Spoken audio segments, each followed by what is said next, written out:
So there's this unwritten rule that in order to be a good teacher, you have to work a lot. Well, today we're going to be talking about whether or not that's true. So with that being said, let's dive in. Hey, teacher bestie. My name's Helena, and I'm the creator of the Present Teacher Podcast. I'm a first year teacher coach, and in this podcast, you are going to learn everything from simple, actionable classroom management, social emotional learning, and teacher wellness strategies. You know that impact you want to make in the classroom? Well, we're going to make it happen here.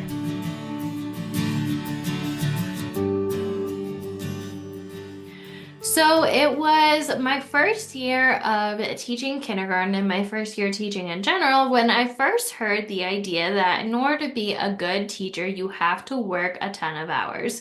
You see, at the time, I had another person on my team, another kinder teacher in the school, and she had worked in the same district in the same classroom for over 20 years.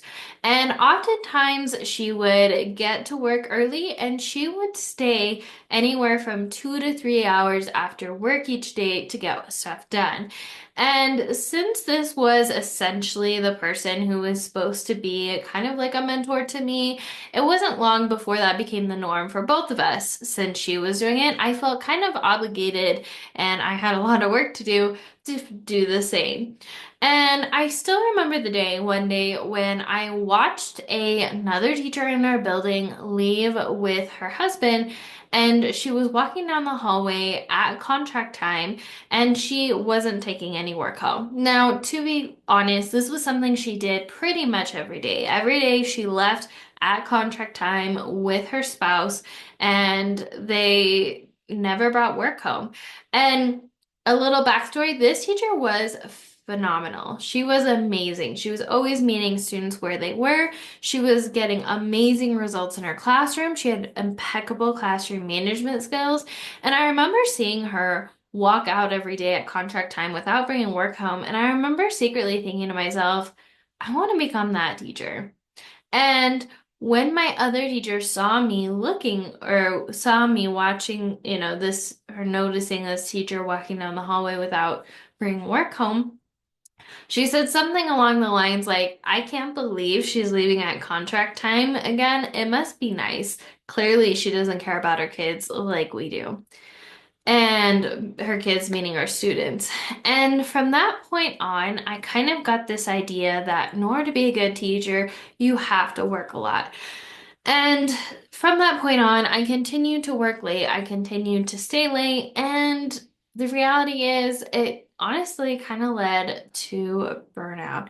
So, in reality, this is a story we are told a lot. We are told by other teachers, maybe people in society, that in order to be a good teacher, you have to be available and ready to work at all hours of the day because what you do is what's best for the kids.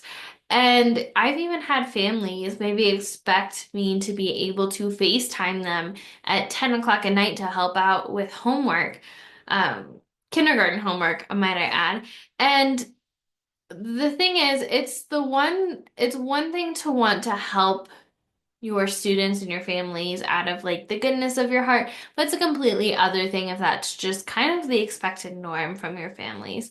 So, anyways, I followed this advice that my mentor teacher, my other teacher, had given me about good teachers stay late and work late. And can you guess the end results?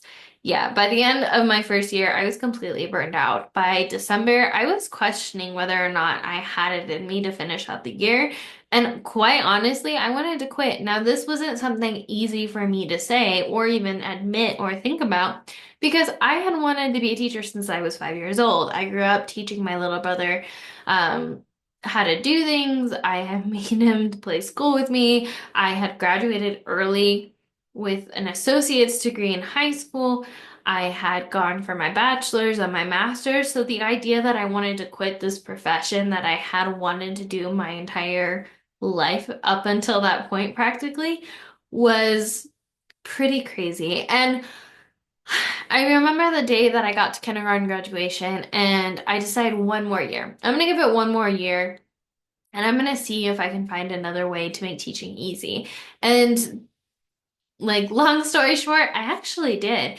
And I found a way to be that teacher down the hallway, that teacher next door, that teacher that other teachers judged because they are leaving at contract time because I don't care as much as other teachers do. And the reality, that's not true. But some people judge me for leaving at contract time as a teacher, but I don't really care. Because the truth is, I've had the opposite happen too. I've had some teachers stop me in the hallway. My coworkers notice me leaving at contract time and still being ahead at all times and asking me, "Hey, how did you do that? Can you show me how?" And that's kind of what started this whole thing about me sharing online how I found my systems to consistently leaving at contract time. And so, let's go back to the question, do you have to work a lot to be a good teacher? And the reality is, the answer is, it's totally up to you. The question isn't whether or not you need to work a lot to be a good teacher. The question should be, what do you define as a good teacher? What does being a good teacher mean to you? And if nobody could be mad at you and nobody could judge you about the way you were going about doing things, what would a good teacher look like to you? What would they be doing? How would they be showing up each day? When I did this exercise all those years ago, I realized that a good teacher is someone who's in the moment for her kids, who teaches every day and meets the students where they are at and notices those gaps in their skills to help them become better and makes students feel seen, heard, understood, and valued, and actually models what a healthy work-life balance looks like. And nowhere in that definition of my definition of a good teacher did I find that in order to be a good teacher, did you have to stay a ton of hours and work a ton of hours outside of contract time. That was not part of my definition. So going back to those questions is, what is your definition of a good teacher? Do you feel like in order to be a good teacher, you have to work a ton of hours? And then if no one could be mad at you or judge you, what would a good teacher look like to you? So now that we talked about the big question on whether or not you have to work a lot out of contract time to be a good teacher, let's talk about why working late doesn't make you a good teacher, in my personal opinion.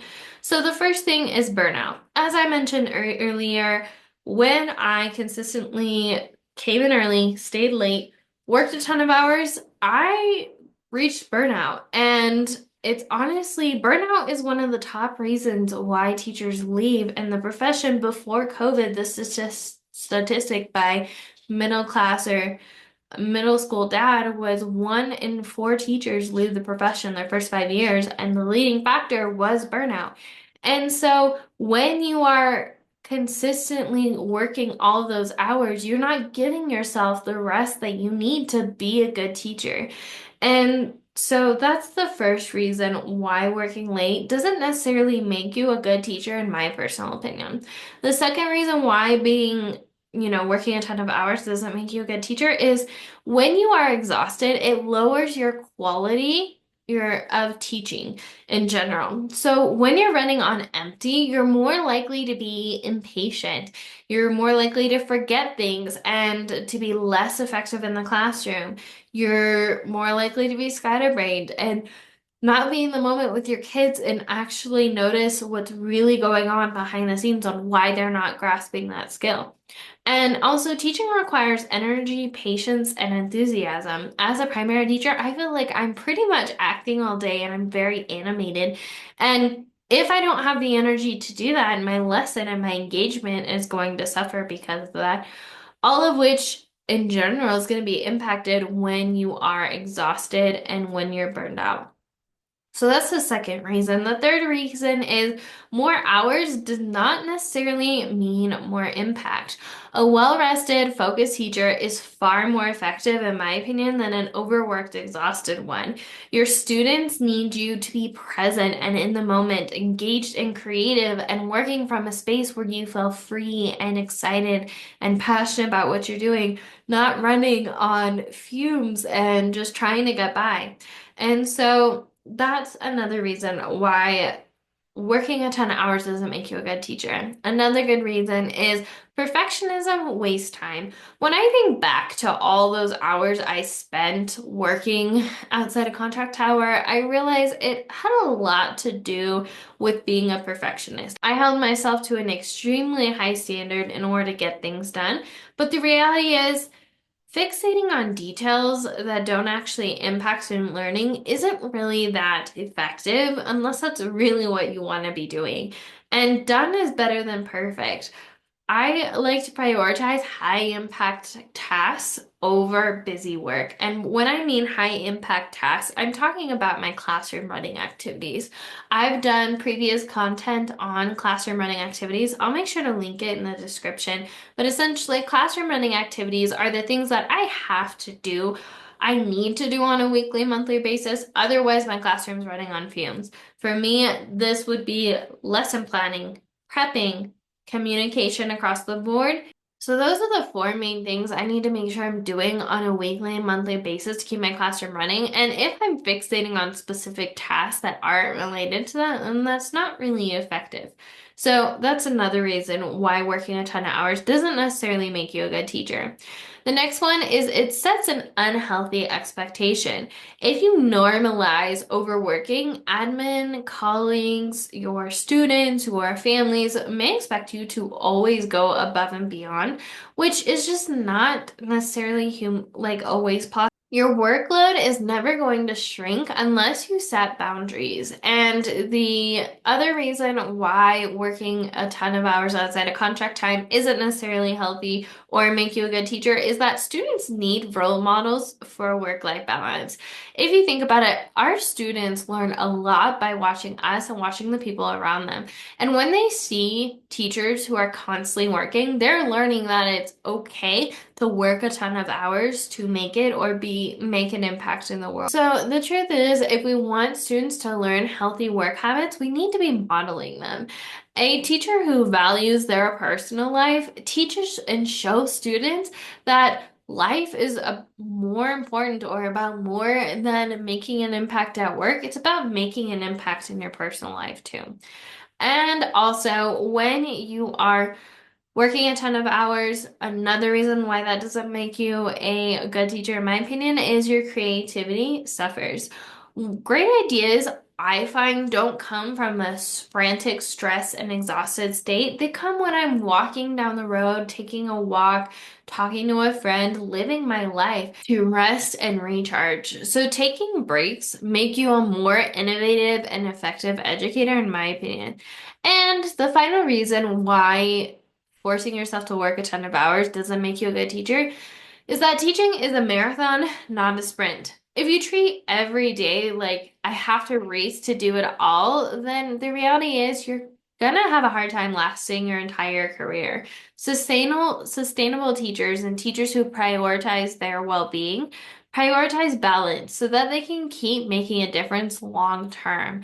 It's all about the long game when it comes to teaching. So now that we talked about the different reasons why working a ton of hours doesn't necessarily make you a good teacher, let's talk about what to do instead. The first thing is to get clear on your definition of what a good teacher is. If no one could be mad at you or judge you, what is your definition of a good teacher? What does that look like to you? Number two, decide if working late is part of your definition. Look back at the definition you just gave and decide if working late is part of that, of being a good teacher, or simply something you've been conditioned to believe because society and other teachers are telling you that.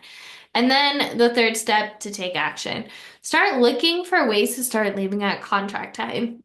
In the upcoming weeks, I'm going to be talking about how to do this, and I'm hosting a free 3-day event called the Balanced Teacher Event, where I talk more into the practices and the systems I incorporated into my daily life to create work-life balance so I can have more time outside of work to dedicate to things like the present teacher.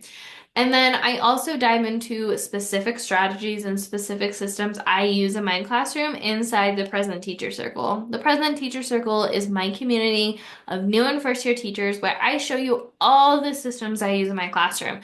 Everything from classroom management, lesson planning and prepping, grading, communication, and setting boundaries in the workplace. So after you've done that, remind yourself that you are meant to teach, and your desires are safe guidance. It is totally okay to have a hard time balancing this, but that doesn't define you. You are meant to be here. You are meant to make an impact on those kids, and you don't have to give up your own personal health to do that. So let's wrap this up. In general, as an overview of what we talked about how teaching doesn't necessarily make you a good teacher because it, one, leads to burnout, two, exhaustion lowers teaching quality, three, more hours does not mean a greater impact, four, perfectionism wastes time, five, it sets an unhealthy expectation. Six, students need role models for work-life balance. Seven, your creativity suffers. Eight, teaching is a marathon, not a sprint. And nine, we talked about what to do instead. And here we talked about decide on your definition of what an impactful teacher is, take action, and then remind yourself who you are and who you are here to be. So now that we wrapped up this whole content on whether or not to be a good teacher, you have to work a ton of hours outside of contract hours, let's talk about what your next steps could be. Make sure wherever you're listening and tuning into this content, make sure to subscribe because over the next coming weeks, I'm going to do a part two, part three, part four to consistently leaving at contract time. So make sure you tune in because you won't want to miss that. This is part one. Part two is going to be coming out in the next week or so. The second thing is my Balanced Teacher event. This is a 3-day event where I talk about everything on how I create teacher work-life balance in my classroom and how I've helped dozens of coaching clients and other teachers around the world do the same. And I'm taking you step by step by step. It's completely free. So make sure to check out that link in the description. The third thing I highly recommend you check out is my prep guide. My prep guide has a ton of strategies that I use to consistently utilize my prep so I can leave at contract time without feeling guilty and without feeling behind. And what I love about my prep guide is I actually link to additional YouTube and podcast episodes so you don't have to go sifting through all my content. I realize I have a lot now. It really points you to those videos in particular and those podcast episodes in particular that I dive deeper into this topic. So make sure to check that out.